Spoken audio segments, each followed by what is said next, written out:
Eu sou professor adjunto da Universidade Federal do Ceará, essa é a maternidade escola Assis Chateaubriand, onde nós temos nossas atividades de ginecologia, de mestrado, doutorado, pós-graduação e graduação. Eu não tenho nenhum conflito de interesse nesse tema, eu também sou médico ginecologista, trabalho com cirurgia ginecológica há mais de 25 anos, e especificamente na ginecologia a gente trabalha com cirurgias ginecológicas minimamente invasivas. É muito importante que vocês tenham um conceito básico, elementar, de cirurgia minimamente invasiva, para que vocês entendam a necessidade e contextualizem melhor a cirurgia robótica.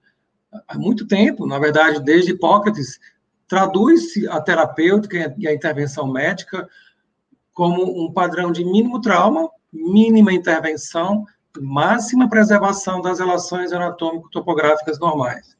Dentro desse conceito, a gente sabe que a redução da dor operatória devido à redução das incisões, tanto na cirurgia vaginal, na cirurgia laparoscópica e, mais recentemente, na cirurgia robótica, traz para o paciente um menor tempo de recuperação, menor incidência de complicações, as infecções, os seromas, as hérnias incisionais se tornam cada vez mais coisas do passado remoto e, principalmente, as cirurgias minimamente invasivas diminuem as taxas de complicação relacionadas a tromboembolismo, devido à deambulação precoce, o retorno mais rápido das atividades laborais.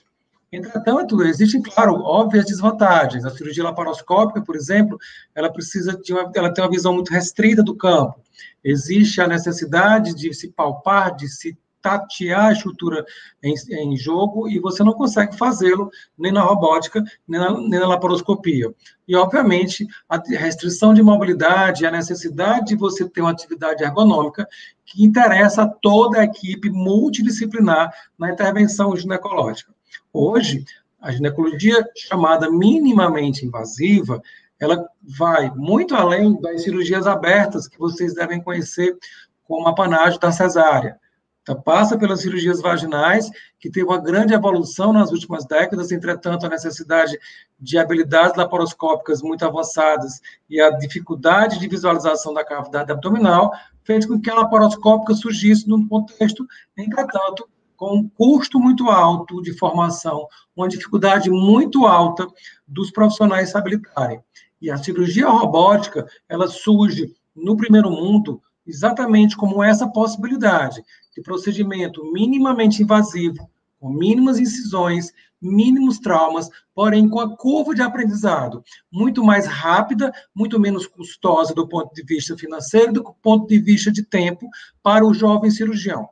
Dentro dessa perspectiva, a gente evoluiu com os conceitos de cirurgia ginecológica minimamente invasiva. E se vocês forem ver atentamente esse gráfico, hoje, depois de 2010, já entrando na segunda década do século XXI, a gente tem uma queda absurda da quantidade de cirurgias abertas, um aumento das cirurgias laparoscópicas e a manutenção das cirurgias robóticas, principalmente no primeiro mundo. As cirurgias laparoscópicas, como vocês devem ouvido falar ou conhecer, tem várias desvantagens. Percebam o movimento dessas pinças, movimento de vai e vem, norte, sul, leste, oeste, como se fosse um movimento de espadas. O controle à distância, a necessidade de um portal acessório, percebam o posicionamento do cirurgião, sempre ereto e olhando para uma tela, e a fadiga, tornando cirurgias complexas cada vez mais difíceis.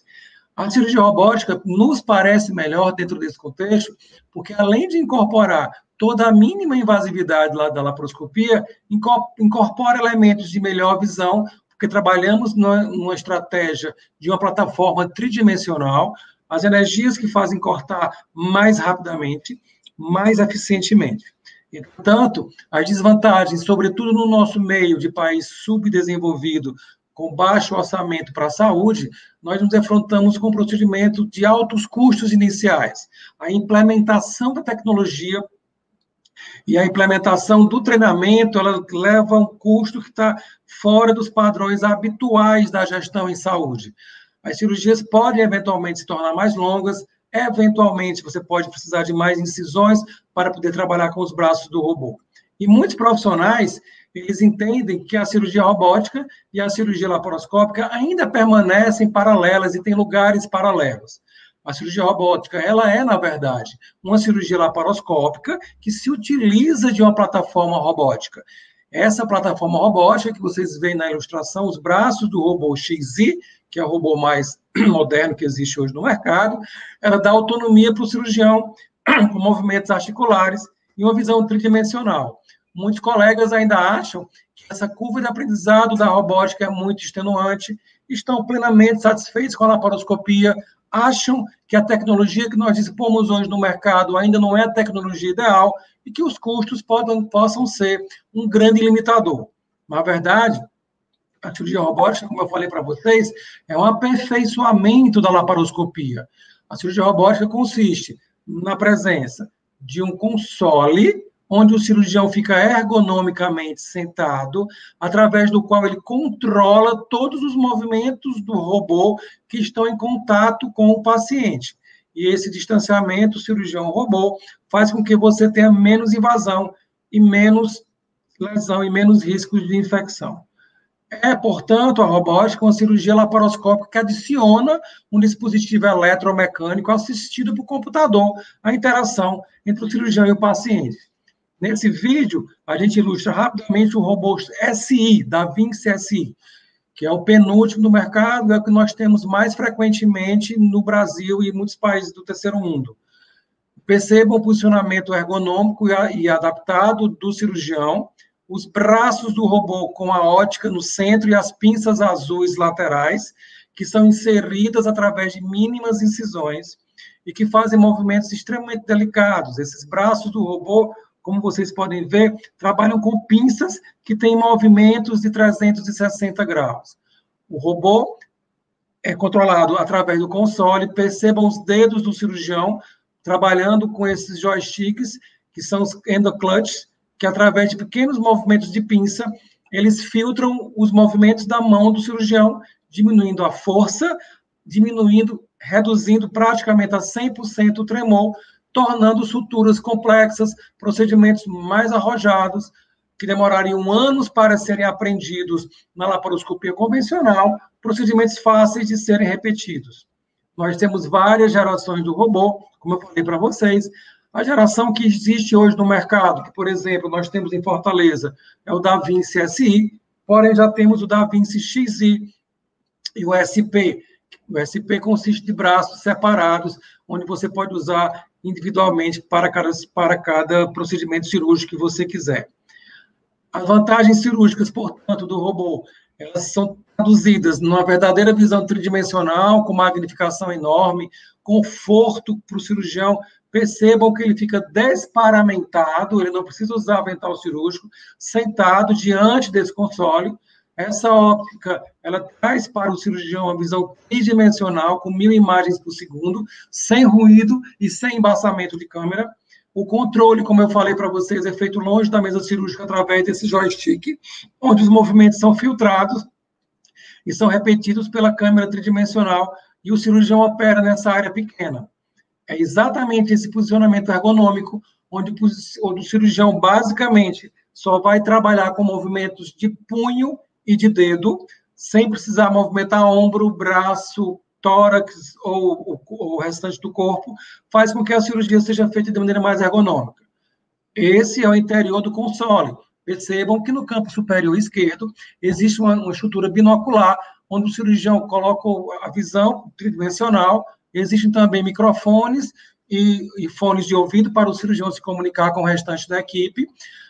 O console, o bordo do console, onde ele tem acesso através do repouso do braço. Os hand controls, que são os joysticks que trabalham com o movimento do dedo médio e do polegar, estão completamente ao acesso do cirurgião nessa unidade de controle. A unidade de controle, ela funciona também, como vocês podem ver, com pedais. E são esses pedais, principalmente esses pedais que ficam no canto inferior esquerdo, que são acionados para que o cirurgião consiga controlar o movimento da câmera. Vocês estão vendo o movimento do canto lateral direito, onde a câmera aproxima, afasta, sem tremor e sem cansaço, porque o controle da câmera é feito pelo braço do robô, sob controle estrito dos pés, dos movimentos dos pedais do cirurgião. E esse movimento, ele propicia para a gente, no intraoperatório, uma visão muito mais nítida, muito mais segura. Nessa imagem aumentada, percebam que, de fato, a cirurgia robótica é uma cirurgia de mãos e de pés. Com as mãos, controlamos os joysticks para fazer os movimentos de dissecção. Com o pé direito, acionando esses pedais escuros, a gente controla a câmera com movimentos de aproximação ou afastamento. E com os pés, perdão, com o pé do lado direito, a gente aciona a energia, quer seja a energia de coagulação, a energia de corte, através do acionamento desses pedais azuis e amarelos. A posição em que o paciente se encontra diante do corpo do robô, ela é fundamental. E, nesse momento, a integração com toda a equipe multidisciplinar, principalmente a equipe de enfermagem especializada em robótica, ela é fundamental, porque a docagem, o posicionamento do corpo do robô em relação à mesa cirúrgica, o posicionamento em Trendelenburg, que vocês podem observar do corpo do paciente, ele é feito com uma sincronia perfeita entre a equipe de enfermagem e o cirurgião. Percebam no centro da tela que as incisões da robótica são um pouco mais altas do que as incisões da laparoscopia. Elas são feitas com um alvo, ou seja, uma distância de mais ou menos 20 centímetros, no caso da gente, do útero ou da pelve, e com distâncias laterais entre as incisões de mais ou menos 10 centímetros, fazendo ângulos de 45 graus, para evitar que haja abarroamento, para evitar que haja contato dos braços do robô entre si. É importante frisar que esses braços têm uma força muito grande, eles podem elevar um homem de 70 quilos, não é? Portanto, esse movimento ele tem que ser delicado e essa docagem, esse posicionamento dos braços em relação ao paciente é feito com interação completa da equipe de enfermagem do cirurgião. E existem regras a serem seguidas para que não haja movimentos de colisão dos braços do robô, nem com a equipe médica, nem com o paciente. Percebam, por exemplo, o posicionamento da paciente para fazer o Trendelenburg. Esse é o exemplo de enfaixamento. A gente enfaixa pelo tórax, exatamente para poder fazer o máximo de Trendelenburg com o máximo de segurança. Utilizamos perneiras específicas, utilizamos colchões específicos, porque quanto maior o Trendelenburg, maior a segurança intraoperatória para evitar lesões de alças, principalmente para nós que trabalhamos na pelve. Utilizamos também manipuladores uterinos ou manipuladores vaginais. O conceito de ponto remoto, para quem trabalha com laparoscopia, principalmente para quem trabalha com os materiais, é fundamental. Os trocárteres que são utilizados para manipulação das pinças, eles não são inseridos e reinseridos durante a cirurgia robótica. Eles ficam fixos, baseado nesse ponto, que é essa marquinha escura, entre dois pontos mais delgados, na altura da incisão abdominal, para que o movimento do ponto remoto, o movimento de bisagra que esse trocárter faz no abdômen do paciente, não seja um movimento de lesão, desgastamento, de tensão na musculatura. Isso é fundamental para reduzir a lesão e a dor pós-operatória. Mas o mais importante mesmo é esse movimento de endo-wrist, que é um movimento que simula o punho. Vocês perceberam que aquelas pinças que são tão pequenas como a extremidade de um lápis podem fazer rotações de mais de 360 graus, ou seja, diferente da laparoscopia, que funciona com aquele movimento de espada, norte, sul, leste, oeste, na robótica nós temos movimentos infinitos com mais de 360 graus, sem tremor, com controle total da força aplicada pelo cirurgião. Desta forma, a gente espera conseguir fazer movimentos precisos, como essa sutura que vocês estão vendo no canto inferior direito, permitindo a performance mais complexa, os procedimentos minimamente invasivos, numa posição mais confortável, possibilitando a realização de suturas e de nós, que são procedimentos extremamente difíceis de serem aprendidos. A cirurgia robótica surgiu, na verdade, há muito tempo, não é? Desde 1998 já existe esse conceito de robô da Vinci, que é uma plataforma que até então ela é de domínio da Intuitive, que é uma multinacional americana. No final desse ano, começo de 2021, essa patente vai ser quebrada. As cirurgias, primeiramente, foram feitas pela cirurgia urológica nos anos 2000. Para vocês terem ideia, de lá para cá, percebam como foi avassaladora a evolução da cirurgia robótica nos Estados Unidos, chegando a ter praticamente em toda pequena cidade americana uma plataforma robótica instalada para realizar cirurgias, ao ponto dos treinamentos em cirurgia robótica terem superado nos Estados Unidos os treinamentos de cirurgia laparoscópica e de cirurgias abertas. No mundo não é bem assim. Dado o altíssimo custo e as diferenças de câmbio, os Estados Unidos têm milhares de unidades de robô. A Europa tem centenas, a Ásia também centenas, e no Brasil hoje esse número está desatualizado, temos cerca de 80 plataformas robóticas com concentração maior no sul e sudeste. A gente sabe que a cada 36 segundos uma cirurgia começa com o Da Vinci. São mais de 5 milhões de procedimentos feitos desde 1998 e cerca de 875 mil feitos só no ano de 2017. E vocês podem perceber nessa curva que eu mostro a vocês que existe um crescimento vertiginoso da ginecologia, da urologia e da cirurgia geral. No Brasil, a robótica surgiu como primeiro procedimento em 2008, no Hospital Sírio-Libanês. Em 2015, eles chegaram a fazer até 19 procedimentos, né? E hoje nós temos, desde essa data, a cirurgia robótica sendo feita em Fortaleza. Os precursores foram os doutores Marcos Flávio e o doutor Jurandir Picanso, ambos são urologistas. Eles tiveram um treinamento feito na época pelo professor Patel, que é um urologista americano. Em 2018, a nossa equipe, feita por mim e o doutor Sidney Pierce, nós, ginecologistas, eu, o professor Leonardo Bezerra e o doutor Sidney, conseguimos fazer as primeiras cirurgias robóticas em ginecologia.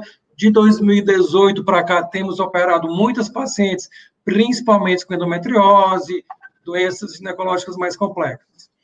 A despeito de nós termos, portanto, o procedimento mais simples, minimamente invasivo, com menos sangramento, menos dor, temos também desvantagens, como vocês viram, né? Um período de aprendizado mais complexo, custo do equipamento muito alto, uma diminuição do espaço para assistentes. Para vocês terem ideia, em muitos estados americanos, o cirurgião opera sem um cirurgião auxiliar. Quem faz o auxílio é um enfermeiro especialista em cirurgia robótica. E nós temos também a dificuldade da ausência de sensação tátil. Com o robô, o cirurgião não sente se é duro, se é mole, se é cístico, se é sólido. Podemos, portanto, através da robótica, migrar de uma cirurgia de altíssima complexidade, com alto grau de dificuldade, para uma situação ideal de conforto e ergonomia. Obviamente, nós temos o grande empecilho, que é o custo. Porém, os estudos de custo, eles são feitos ainda incompletos, porque não avaliaram até hoje o ganho, o benefício, a economia que se tem na cirurgia robótica com o benefício da ergonomia. Hoje em dia, as cirurgias laparoscópicas trazem muitas lesões de ombro, cotovelo e muito conforto para os cirurgiões, incapacitando, aposentando precocemente os cirurgiões. Portanto, além dos custos diretos, com instalação, compra de instrumentos e manutenção, precisamos avaliar os custos indiretos, com perda de produtividade da cirurgia laparoscópica e atenção ocupacional do médico associada a movimentos repetitivos. A cirurgia robótica, ela tira esse desgaste, fazendo com que nós consigamos realizar procedimentos mais demorados, mais complexos, com mais conforto, menos cansaço. Ora, quanto mais conforto, menos cansaço, maior proficiência e habilidade para fazer. E tem mais, a possibilidade de você aumentar a sobrevida do cirurgião mais idoso. De certa forma, a gente espera que a cirurgia robótica dê-nos a possibilidade de permanecermos operando até 80 anos de idade. Ou seja, imagine no futuro próximo, cirurgiões em pleno exercício da cirurgia com 50 anos de prática, né? Isso deve mudar bastante os resultados cirúrgicos. Portanto, esse é o nosso sonho, né? Estudar os impactos da cirurgia robótica na ergonomia e encarar essa realidade, isso como uma grande vantagem. A cirurgia robótica também é uma grande vantagem no treinamento. A aquisição de habilidade, a proficiência do cirurgião jovem, ela é muito mais rápida na robótica. Esse estudo, por exemplo, comparou fellows, que são cirurgiões jovens, com cirurgiões mais experientes, que são os senhores de cabelo branco. O tempo de cirurgia de um cirurgião experiente é mais rápido, porém, o treinamento com a robótica fez com que as cirurgias feitas por cirurgiões inexperientes, por residentes, cirurgiões em formação, fosse feito sem complicação e sem recorrência, o que mostra que a robótica pareceu um bom caminho para o treinamento. Esse estudo feito no Brasil mostrou que, de fato, os custos iniciais da robótica são bem superiores às cirurgias laparoscópicas. Nós temos uma desvalorização no nosso câmbio, o que faz com que o custo inicial de implantação da robótica seja muito alto. Mas, a exemplo do que acontece na Europa, sabemos que à medida que você aumenta a realização dos procedimentos, esse custo inicial vai sendo depreciado ao longo de 7 ou mais anos. E aí você vai ter um custo menor a cada paciente, na medida que você faz acima de 300 procedimentos cirúrgicos.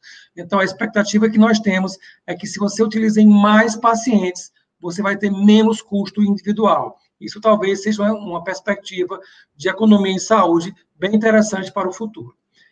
Bem, para se fazer cirurgia robótica, não basta ter vontade e interesse, nem tampouco ter poder econômico. Você precisa passar por uma série de treinamentos, e esses treinamentos eles são extremamente rigorosos no sentido de fornecer substrato bioético para que nós possamos fazer a cirurgia, para que nem o paciente, nem a estrutura hospitalar sejam séries de treinamento ou de experimentos. Inicialmente, passamos cerca de 20 a 40 horas num simulador robótico chamado Mimics, que vocês veem aqui na ilustração do lado, onde ele vai estabelecendo tarefas que simulam uma simulação tridimensional, o tempo, a estrutura da cirurgia robótica. E você precisa passar por todas as tarefas com pelo menos 95% de proficiência. Aqui trago um exemplo para vocês de uma tarefa simples, que seria a passagem da agulha com uma sutura, ou a outra tarefa como essa, de baixo, que é a passagem da agulha através de argolas. Percebam que essas pinças que vocês veem no vídeo são pinças similares às pinças do robô. E o simulador ele gera esse treinamento com o mesmo grau de realidade. E o software avalia a sua capacidade de sutura, colisão, a força e a habilidade e o tempo de realização das tarefas. Muitas horas, utilizando, inclusive, simuladores de cirurgia, simuladores de hemostasia, para você poder, depois de muito cansaço, né, de muito estresse, para você poder estar apto a fazer o treinamento no laboratório, no dry lab, ou seja, são sessões de dias inteiros, onde você vai treinar no robô real, entretanto, numa estrutura que simula o abdômen. Esse treinamento ele é feito simulando, junto com a equipe de enfermagem, o posicionamento dos trocáteres, o posicionamento dos braços do robô, o posicionamento das pinças. Esse mesmo treinamento que nós, cirurgiões, fazemos, ele também é feito para a equipe de enfermagem especializada em cirurgia robótica. A equipe de enfermagem tem que tornar-se igualmente familiarizada com todos os dispositivos de trocáteres, o posicionamento dos braços, o movimento dessas estruturas, o uso da ótica, para que todo mundo tenha o pleno domínio da cirurgia robótica. Nessa simulação, a gente trabalha com modelos como esse que vocês estão vendo, que é o modelo de simulação de sutura. Nesse treinamento, a gente simula várias e várias vezes no modelo plástico de sutura e seguimos com o modelo animal, onde a gente faz o treinamento em porcos, simulando, no nosso caso, esterectomias, mas também cirurgias intestinais. Depois que você recebe esse título, que você recebe essa certificação, ainda não é o suficiente para você operar suas pacientes. Precisamos passar por um período de proctoria, onde um cirurgião experiente é indicado pela empresa para acompanhar você nos seus 10 ou 20 primeiros casos. E só após esse seu par, que tem mais experiência, que é o cirurgião proctor, lhe certificar e certificar a empresa que você está apto a operar, é que você começa a fazer seus primeiros procedimentos. Nesse vídeo, eu mostro para vocês rapidamente qual é a perspectiva, por exemplo, de uma cirurgia ginecológica com robótica. A inserção das pinças, que é feita guiada, essas são as pinças do robô, e essa inserção ela é feita guiada pela ótica, o posicionamento, a manipulação de todas essas pinças. Ele é um tempo cirúrgico que acontece antes do tempo da cirurgia em si, e ele é todo feito seguindo todos os critérios de segurança do paciente. A cirurgia consiste em procedimentos onde você vai guiar, percebam que nesse caso a paciente tem um nódulo de endometriose e essas pinças fazem movimentos que simulam o punho humano com muito mais habilidade e agilidade. Percebam que tem uma pinça laparoscópica embaixo, que é exatamente utilizada pelo auxiliar cirúrgico que fica na mesa. A cirurgia, portanto, ela começa com a docagem. Perceba a enfermeira preparando o corpo do robô, enquanto ela prepara os plásticos que são responsáveis pela esterilização do material, a gente marca a pele do abdômen. Percebam a enfermeira fazendo a docagem do robô, esse movimento de enfermagem com o posicionamento dos braços é feito em total sincronicidade com a equipe cirúrgica. Nesse momento, o cirurgião está com o seu auxiliar posicionando as pinças, os trocáteres, semelhante à laparoscopia, porém os braços do robô agarram os trocáteres. Percebam a inserção das pinças, o posicionamento das pinças, como vocês viram no vídeo anterior, e após o posicionamento, fica um cirurgião do lado do paciente com a enfermeira auxiliar de cirurgia, e o outro cirurgião, ele desparamenta, ele tira o avental cirúrgico, percebam os braços, e aí sim, ele se senta no console para poder fazer o procedimento, mobilizando os dedos. Esse sou eu, vejam como o movimento é delicado.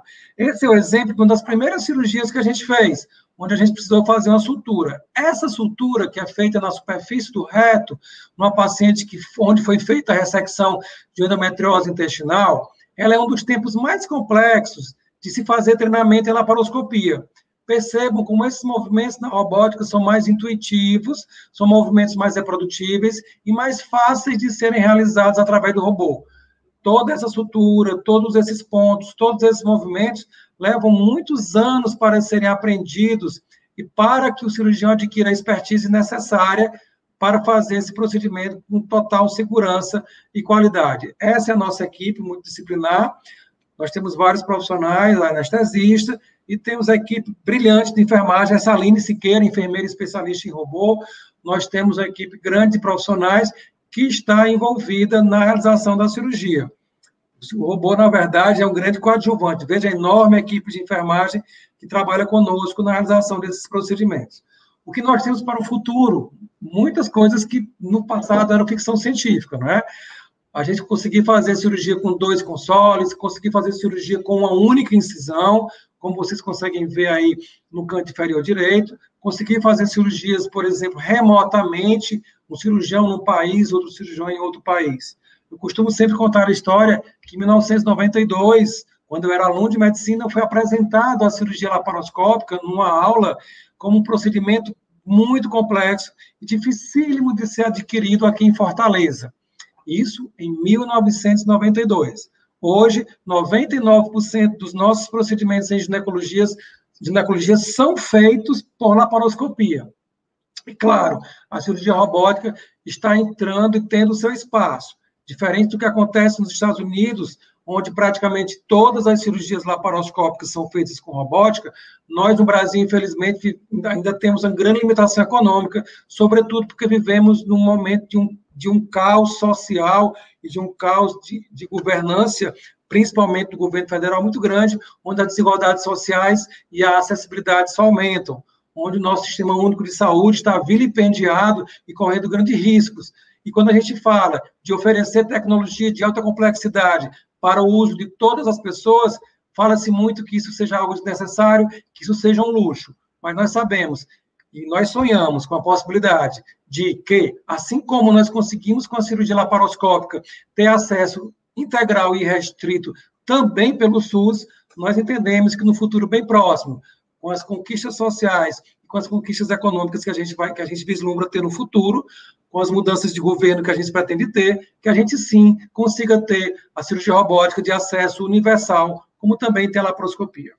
Eu agradeço a todos vocês, convido a participarem das atividades da Universidade Federal do Ceará. De antemão, eu me ofereço integralmente como colaborador da Unilab. A Unilab é a universidade parceira e irmã, e a universidade que, para nós da UFC e para mim, é um símbolo de luta e resistência, de igualdade social, e que, para nós, representa uma das maiores conquistas dos governos de esquerda que participaram do poder nos últimos anos. Eu entendo a Unilab como um símbolo de resistência e de futuro promissor e de acessibilidade à educação a todos. Muito obrigado.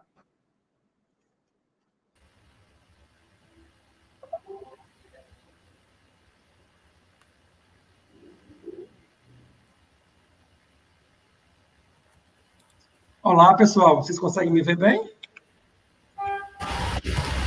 Sim. Tem algumas perguntinhas, não é? Vocês querem que eu responda?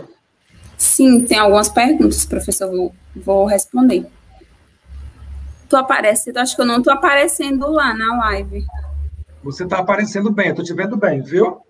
Pronto, porque eu não estou vendo. Eu posso ler a pergunta? São imensas as Pronto, tô vendo contribuições agora. para o cirurgião, para a equipe, para o paciente. Há uma grande diferença de custos? Sim. A diferença hoje de custos, ela ainda é grande, principalmente para a instalação. Instalar uma plataforma robótica do zero no hospital tem um custo muito alto, e nós só temos, no Brasil, 3 plataformas que são ligadas ao Sistema Único de Saúde. Em Barretos, no Hospital do Câncer, no Hospital Câncer de São Paulo e no Rio de Janeiro, na Unirio. Todas as outras plataformas são de hospitais privados, não é? Porém, nós temos hoje 70, quase 80 plataformas. No Nordeste, nós temos 3 plataformas em Recife, 2 em Salvador, uma em Fortaleza, uma em Belém e uma em São Luís. Hoje, em Fortaleza, nós temos uma plataforma robótica somente, com a perspectiva de outra surgir, em um hospital privado. Ainda, infelizmente, não temos na universidade. É um sonho que a gente vai sonhar junto e vai conseguir conquistar. O cenário dessa tecnologia no Ceará hoje ainda é limitado ao setor privado. Nós temos um movimento muito maior na urologia, um movimento em ascensão na ginecologia. Eu opero cirurgia robótica com frequência, junto com o Dr. Sidney Pisse, mas ainda estamos com um quantitativo limitado, porque, de fato, o custo adicional que o paciente tem que arcar ainda é relativamente alto. Tem mais uma pergunta, professor. Se essa modalidade se adequa a todos os tipos de cirurgia ou se existem restrições. Hoje, a cirurgia robótica ela é utilizada em várias áreas. Nós temos cirurgia robótica em urologia, cirurgia bariátrica, cirurgias de hérnia. Em ginecologia, nós utilizamos praticamente em todos os procedimentos. Tem cirurgia robótica também para cirurgia de cabeça e pescoço, para cirurgia cardíaca, para neurocirurgia, para cirurgia de tórax. A cirurgia robótica, a exemplo da cirurgia laparoscópica, ela tem uma infinidade de utilizações. E a restrição maior que a gente tem é para pacientes que têm condições cardiovasculares limitadas, né, pacientes graves, pacientes que têm glaucoma descompensado, porque ele precisa ficar no empreendimento muito grande, e aí aumenta muito a pressão ocular, ou pacientes que têm problema de aumento de pressão intracerebral. Mas hoje a gente trabalha com a infinidade de possibilidades para a cirurgia robótica. Para vocês terem ideia, nos Estados Unidos, a grande maioria das escolas formadoras de cirurgiões não forma mais cirurgiões para cirurgia aberta, o que acaba sendo uma temeridade, né? Que muitos cirurgiões nos Estados Unidos já partem direto para operar com cirurgia robótica e muitos sequer aprendem a operar por cirurgia convencional. O que isso vai significar no futuro ainda é uma grande incógnita, né? No Brasil não é assim, nós temos poucos robôs, temos poucas escolas públicas de formação em robô, mas há uma perspectiva cada vez maior da plataforma robótica, a exemplo do que aconteceu com a laparoscopia, ser plenamente incorporada em praticamente todos os procedimentos. Obrigada, professor. Temos só mais uma pergunta. Sim, a enfermagem tem amplas e infinitas atribuições. Eu não quis trazer uma aula, que existem aulas específicas da formação, capacitação e habilitação da enfermagem em cirurgia robótica. E eu gostaria até de sugerir que vocês convidassem as enfermeiras especialistas nessa área para que elas aprofundassem como é que é feita essa capacitação. Existe uma formação em enfermagem robótica, que é uma formação diferenciada. No passado, elas precisavam sair do Brasil para fazer essa formação. Hoje já existe essa formação no Sudeste, São Paulo e Rio. Porque a enfermagem robótica, ela trabalha desde a avaliação pré-anestésica, pré-operatória, com as orientações de cirurgia segura para paciente, toda a esterilização e paramentação do robô.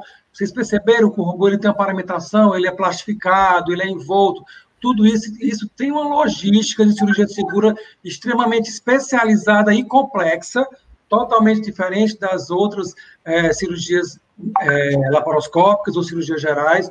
Então, existe hoje, a participação da enfermagem hoje, como em tudo, na medicina e na cirurgia, a participação da enfermagem é capital. A gente aprende a trabalhar com muitas mãos. Nós somos um elo que forma uma corrente de pessoas iguais que estão cuidando da saúde. E hoje, cirurgia robótica sem enfermagem não existe. Desde a esterilização específica dos materiais, até o uso do encapamento plástico, até a intervenção intraoperatória. Para vocês terem ideia, como eu falei, nos Estados Unidos, por exemplo, a enfermeira trabalha direto no campo cirúrgico com o cirurgião. Eles nem têm segundo ou terceiro auxiliar. A enfermagem nos Estados Unidos ela entra direto no campo cirúrgico da robótica. Ou seja, as perspectivas para a enfermagem elas são infinitas. Mais uma pergunta. De recuperação e infecção entre as cirurgias e as por apenas humanos. Lembrar que a cirurgia robótica é uma cirurgia realizada por humanos também. O robô só faz o que a gente manda ele fazer, ele não trabalha de maneira autônoma. As pessoas têm que entender que a autonomia do robô é zero, ele só responde aos comandos que a gente dá com a digital. As taxas de recuperação com a cirurgia robótica são mais rápidas, as cirurgias chegam a ser até 20% mais rápidas feitas com o robô. As taxas de infecções cirúrgicas são muito menores do que aquelas feitas em cirurgias abertas. Entretanto, são similares às cirurgias laparoscópicas. As cirurgias laparoscópicas sem a plataforma robótica e com a plataforma robótica são muito similares no quesito infecção, sangramento e recuperação pós-operatória. Com a cirurgia robótica ganhando em velocidade cirúrgica, em menos exposição a anestésico e menos complicações, mas com a diferença muito pequena para a cirurgia laparoscópica. Essa diferença é sobejamente maior quando você compara com a cirurgia aberta convencional. Pronto, muitíssimo obrigada, professor, por todas as suas contribuições. A gente com certeza aprendeu muito nessa hora, nesses minutos que o senhor falou.